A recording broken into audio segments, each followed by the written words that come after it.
கார்த்தி ரேவதி சீரியலில் இப்போ ஒரு அருமையான அட்டகாசமான மாசான எபிசோட் வந்திருக்குன்னே சொல்லலாம். ரொம்ப முடியல, கஷ்டப்பட்டு தான் வீடியோ வந்து போட்டுட்ருக்கேன். பார்க்கலாம், லைக் பண்ணிட்டு பார்த்தீங்கன்னா எனக்கு கொஞ்சம் பேச வந்து மோட்டிவேட்டாக இருக்கும். ப்ளீஸ் சப்போர்ட் பண்ணுங்கள் ஃப்ரெண்ட்ஸ். ரேவதி வந்து இனிமேட்டு இங்கே இருந்தால் பிரச்சனை மேலே பிரச்சனை வரும்னு சொல்லிட்டு வெளிநாடு போகணுங்கிற மாதிரி யோசிக்கிறாங்க. யாருக்கிட்ட வந்து உதவி கேட்கலாம், நம்ம ஃப்ரெண்டு யார் இப்போ வெளிநாட்டில் இருக்கான்னு சொல்லி யோசிக்கும்போது அவங்க ஃப்ரெண்டுக்கு வந்து கால் பண்ணுறாங்க.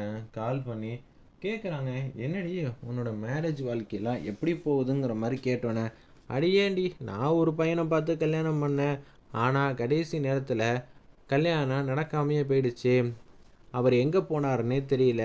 எங்கள் அம்மா வந்து வீட்டில் வேலை பார்க்குற ஒருத்தரை எனக்கு கல்யாணம் பண்ணி கொடுத்துட்டாங்க. அவன் எனக்கேற்ற மாதிரி எதுலேயுமே வந்து பொருத்தமான மாப்பிள்ளையே கிடையாது அப்படின்னு சொல்லிடுறாங்க.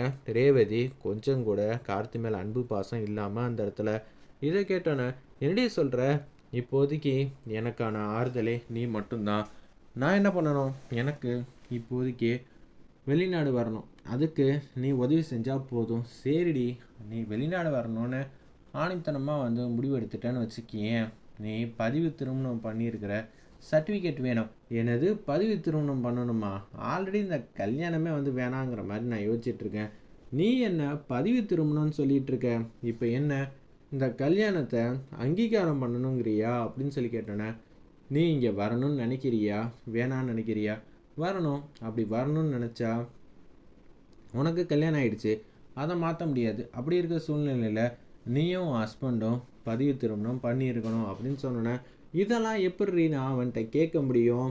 அப்புறமேட்டு என்ன பண்ணுறது அப்படின்னு சொல்லி கேட்கும்போது, அப்போனா நீ எப்போதும் அங்கேயே இருக்க வேண்டியதான், இதுக்கு வேறு வழியே இல்லையாங்கிற மாதிரி அவங்க ஃப்ரெண்டு வந்து கேட்குறாங்க. நம்ம ரேவதி, இல்லடி, நான் ஏன் உன்கிட்ட இல்லாது பொல்லாதெல்லாம் சொல்ல போகிறேன், இருக்கிறது தானே நான் சொல்லுவேன். உன்னை பற்றி எனக்கு தெரியும், ஆனால் என்னோடய சூழ்நிலை தான் இது மாதிரி இருக்குங்கிற மாதிரி சொல்லிகிட்டு இருக்காங்க.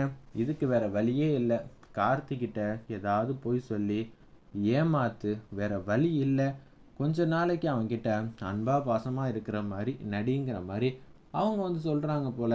சரிடி, நான் பார்த்துக்கிறேன்னு சொல்லிட்டு யோசிச்சுட்டே இருக்காங்க நம்ம ரேவதி. அந்த இடத்துல ஒரு பக்கம் மாயா, மகேஷ், நான் உங்களை சும்மா விட மாட்டேன், இப்போ என் பொண்ணுக்கு பிரச்சனை மேலே பிரச்சனையாக கொடுக்குறீங்க, நான் உங்களுக்கு ஆப்பு வைக்காமல் விட மாட்டேங்கிற மாதிரி சொல்லிவிட்டு கார் எடுத்துகிட்டு தன்னந்தனியாக நம்ம சாமுண்டேஸ்வரி இருக்காங்கள்ல, மகேஷை பார்க்கலான்னு சொல்லிட்டு தான் கார் எடுத்துகிட்டு போகிறாங்க. பின்னாடி யாராவது வராங்களாங்கிற மாதிரி கூட பார்க்குறாங்க நம்ம சாமுண்டேஸ்வரி.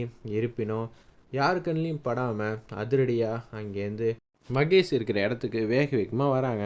அது ஒரு குடோன் போல் தெரியுது. அந்த இடத்துக்கு வந்து வராங்க. மகேஷ் வந்து அப்படியே வந்து உட்காந்துக்கிட்டே இருக்காப்புல. கடவுளே, எத்தனை நாளைக்கு தான்ப்பா நான் இன்னமும் இங்கே உட்காந்து கஷ்டப்படணுங்கிற மாதிரி மகேஷ் வந்து யோசிச்சுட்டு இருக்கிறப்ப சாமுண்டேஸ்வரி வந்து வரேங்கிற மாதிரி தகவல் சொன்னோன்னே, மேடம், இன்னமும் நான் இவங்களை பத்திரமா தான் பார்த்துக்கிட்டு இருக்கேன் அப்படின்னு சொல்லிட்டு இருக்கிறப்ப, நீங்கள் எதுக்கும் கவலைப்பட வேணாம் மேடம், நீங்கள் கண்டிப்பாக எங்களை நம்பி எத்தனை நாள் வேணாலும் இவரை தனியாக விட்டுட்டு போகலாம் அப்படின்னு சொல்கிறாங்க.